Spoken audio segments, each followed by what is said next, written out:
Quando o apóstolo Paulo escreveu essa carta, ele escreveu para explicar, apologeticamente falando, ele explica teologicamente que a lei não deve fazer parte do viver cristão, nem como meio de salvação, nem como meio de santificação. Ou seja, ela não faz parte da vida do cristão. O cristão jamais ele pode ser guiado por uma regra exterior. A grande prova de que a lei na forma externa não funciona, eu posso apresentar aqui duas provas de que a lei na sua forma exterior não funciona, razão porque o Senhor não a deu para ser uma regra de conduta para sempre. A primeira prova é o povo de Israel. Ora, se eles receberam a lei no Monte Sinai, se eles viram todos os sinais que Deus realizou, desde o Egito até o Sinai, se eles tiveram contato com o próprio legislador, que era Moisés, o mediador daquela aliança, que era Moisés, eles não conseguiram absolutamente cumprir a lei.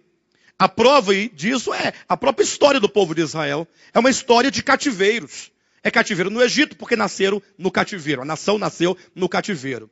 Depois ficaram 40 anos peregrinos no deserto, sendo provados em razão da incapacidade de eles obedecerem à lei de Deus. Entrando na boa terra depois dos 40 anos de peregrinação, os próximos 400 anos foi o tempo dos juízes, em que o povo estava escravo das diversas nações que estavam ali ao redor deles. Ora serviam a uma nação, ora servia a outra. De tempo em tempo Deus levantava um juiz para libertar o povo de Israel das nações vizinhas, mas foram 400 anos de escravidão. Entrou a era da realeza, veio Saul, Davi, Salomão. Aí o povo se dividiu, uma parte foi para o cativeiro babilônico, a outra parte para o cativeiro assírio. Voltando desses cativeiros, ficaram lá, no caso o povo de Israel, as duas tribos, Judá e Benjamim, em Jerusalém, escravos de Roma.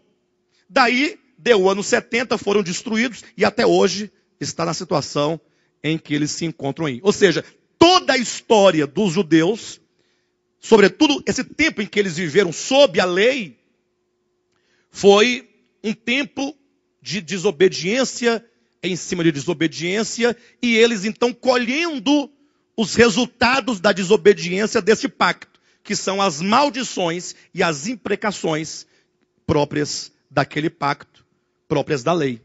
Então, essa é uma prova categórica que o homem não cumpre. Mas a segunda prova de que a lei não funciona, de fato, para santificar o homem, porque os cristãos de hoje, sobretudo os cristãos evangélicos, mesmo os cristãos reformados, os protestantes, eles dizem que de fato o homem não pode ser salvo pela lei. Entretanto, querem colocar a lei como uma regra, um meio de conduta para a santificação. Eles não entendem que isso não funciona.